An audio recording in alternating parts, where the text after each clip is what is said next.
Daniel 4. Nebukadnezar meninggikan diri dan direndahkan. Dari Raja Nebukadnezar kepada orang-orang dari segala bangsa, suku bangsa, dan bahasa yang diam di seluruh bumi, bertambah-tambahlah kiranya kesejahteraanmu. Aku berkenan memaklumkan tanda-tanda dan mujizat-mujizat yang telah dilakukan Allah yang Maha Tinggi kepadaku. Betapa besarnya tanda-tandanya dan betapa hebatnya mujizat-mujizatnya. Kerajaannya adalah kerajaan yang kekal dan pemerintahannya turun-temurun. Aku Nebukadnezar diam dalam rumahku dengan tenang dan hidup dengan senang dalam istanaku. Lalu aku mendapat mimpi yang mengejutkan aku dan hayalanku di tempat tidurku, serta penglihatan-penglihatan yang kulihat menggelisahkan aku. Maka aku mengeluarkan titah bahwa semua orang bijaksana di Babel harus dibawa menghadap aku, supaya mereka memberitahukan kepadaku makna mimpi itu.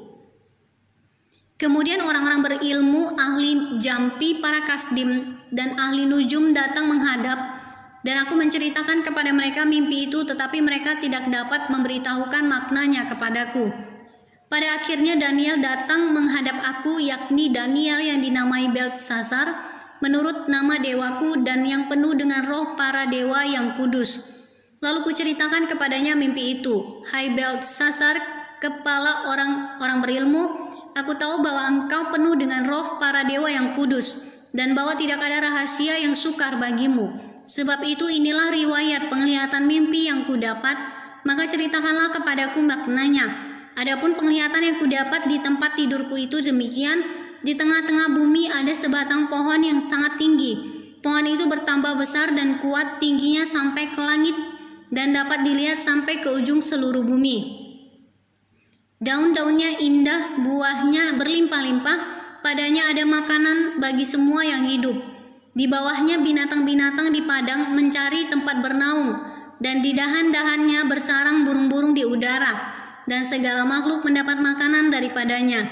Kemudian dalam penglihatan yang kudapat di tempat tidurku itu, tampak seorang penjaga, seorang kudus turun dari langit. Lalu berseru dengan nyaring, demikian katanya, tebanglah pohon itu dan potonglah dahan-dahannya, gugurkanlah daun-daunnya dan hamburkanlah buah-buahnya. Biarlah binatang-binatang lari dari bawahnya dan burung-burung dari dahan-dahannya. Tetapi biarkanlah tunggulnya tinggal di dalam tanah, terikat dengan rantai dari besi dan tembaga di rumput muda di padang. Biarlah ia dibasahi dengan embun dari langit dan bersama-sama dengan binatang-binatang mendapat bagiannya dari rumput di bumi. Biarlah hati manusianya berubah dan diberikan kepadanya hati binatang. Demikianlah berlaku atasnya sampai 7 masa berlalu. Titah ini adalah menurut putusan para penjaga dan hal ini menurut perkataan orang-orang kudus, supaya orang-orang yang hidup tahu bahwa yang Maha Tinggi berkuasa atas kerajaan manusia dan memberikannya kepada siapa yang dikehendakinya. Bahkan orang yang paling kecil sekalipun dapat diangkatnya untuk kedudukan itu. Itulah mimpi yang telah kudapat, aku Raja Nebukadnezar. Sekarang engkau Beltsasar, katakanlah kepadaku maknanya, sebab semua orang bijaksana dari kerajaanku tidak dapat memberitahukan maknanya kepadaku. Tetapi engkaulah yang sanggup, karena engkau penuh dengan roh para dewa yang kudus.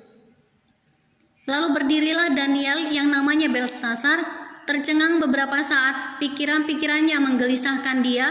Berkatalah Raja, Beltsasar, janganlah mimpi dan maknanya itu menggelisahkan engkau. Beltsasar menjawab, Tuanku, biarlah mimpi itu tertimpa atas musuh tuanku dan maknanya atas seteru tuanku. Pohon yang tuanku lihat itu yang bertambah besar dan kuat, yang tingginya sampai ke langit dan yang terlihat sampai ke seluruh bumi, yang daun-daunnya indah dan buahnya berlimpah-limpah dan padanya ada makanan bagi semua yang hidup, yang di bawahnya ada binatang-binatang di padang dan di dahan-dahannya bersarang burung-burung di udara. Tuankulah itu ya Raja, tuanku yang telah bertambah besar dan kuat, yang kebesarannya bertambah sampai ke langit, dan yang kekuasaannya sampai ke ujung bumi. Tentang yang tuanku Raja lihat, yakni seorang penjaga, seorang kudus yang turun dari langit sambil berkata, tebanglah pohon ini dan binasakanlah dia, tetapi biarkanlah tunggulnya ada di dalam tanah, terikat dengan rantai dari besi dan tembaga.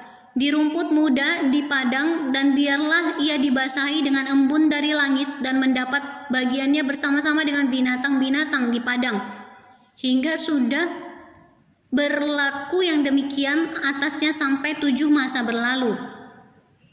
Inilah maknanya, ya Raja, dan inilah putusan yang maha tinggi mengenai Tuanku Raja.